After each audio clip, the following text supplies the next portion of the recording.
So we hear the song of Hannah here in First Samuel, her prayer thanking God for giving her a child, even though she had been barren. And of course, she gives the child over to serve God in Shiloh.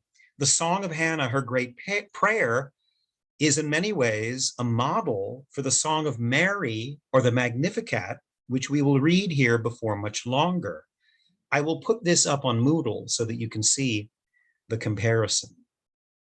And we're going to talk about the miraculous birth of Samuel, the upcoming miraculous conception of Jesus. And in the middle, we have John the Baptist, and we will be dealing with him in Luke. But in the meantime, I wanted to point out a couple little things here in some of the other readings today. For instance, here in Isaiah, we had read yesterday, I think up to about here, and today we're starting on verse 12. Who has measured the waters in the hollow of his hand and marked off the heavens with a span, and closed the dust of the earth in a measure, and weighed the mountains in scales and the hills in a balance? In other words, God, of course. God can almost, the universe, he's bigger than all creation. Creation is almost his plaything. He can measure mountains. He can measure the great expanses of the galaxies with a span. In other words, for him, he can encompass it. Who has directed the Spirit of the Lord, or as his counselor has instructed him? In other words, God is wisdom. The Spirit, the Holy Spirit of the Lord is wisdom. How can you teach wisdom to wisdom? You can't. God is wisdom itself. Whom did he consult for his enlightenment? And who taught him the path of justice and taught him knowledge and showed him the way of understanding? Well, obviously no one. He teaches others. No one can teach him. Behold, the nations are like a drop from a bucket and are accounted as the dust on the scales. Behold, he takes up the isles like fine dust. And it goes on and talks about how he's greater than any possible idols or false gods that men can come up with. But then look at what the writer of Hebrews is doing. He quotes many passages of the Old Testament here in Hebrews 1. Most of these are from the Psalms. And thou, Lord, in the beginning hast laid the foundations of the earth, and the heavens are the works of thine hands. They shall perish, but thou remainest, and they all shall wax old as doth a garment, and so forth and so on.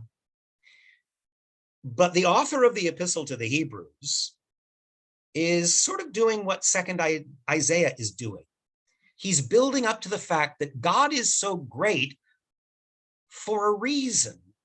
In many ways, it's for our benefit. Here he points out something. But to which of the angels said he at any time, sit on my right hand until I make thine enemies thy footstool, quoting the Psalms again, and referring to Jesus. In other words, Hebrews is saying what Isaiah is saying. God is far greater than we can envision.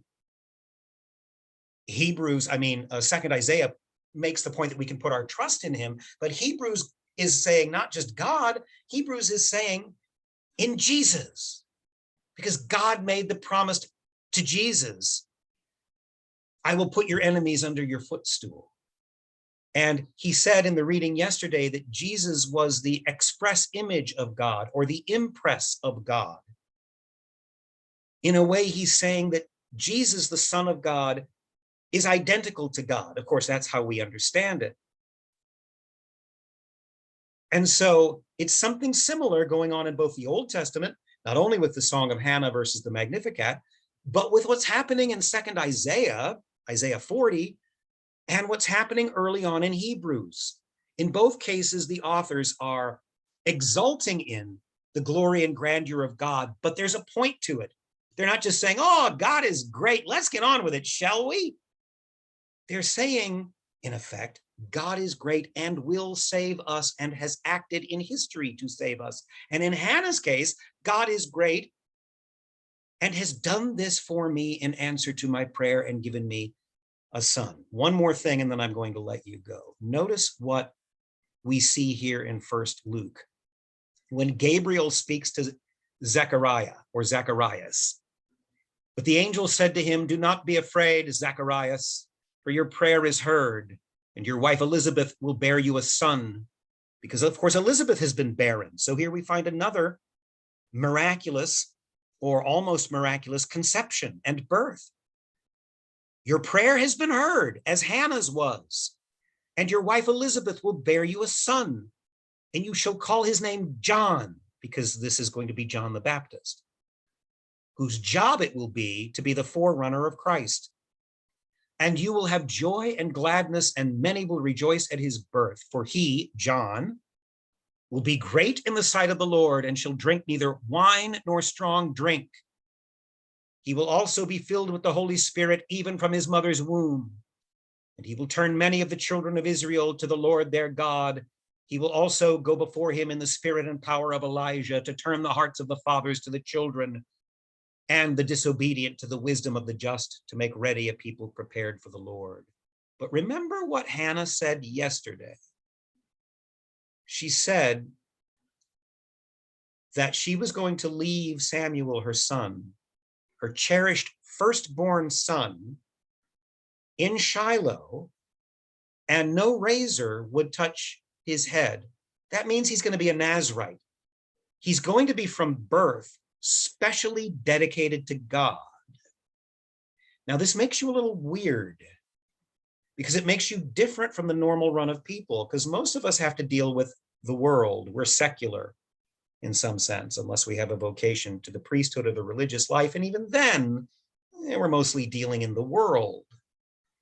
But a prophet like Samuel, or like John the Baptist, they're a little off. They're always looking towards God. They're seeing the things of this world in the perspective that 2nd Isaiah is setting for us, and that the author of Hebrews is setting for us. They always are keeping it in their mind, what God has done with creation and what he has done for his people. And it makes them different from most people.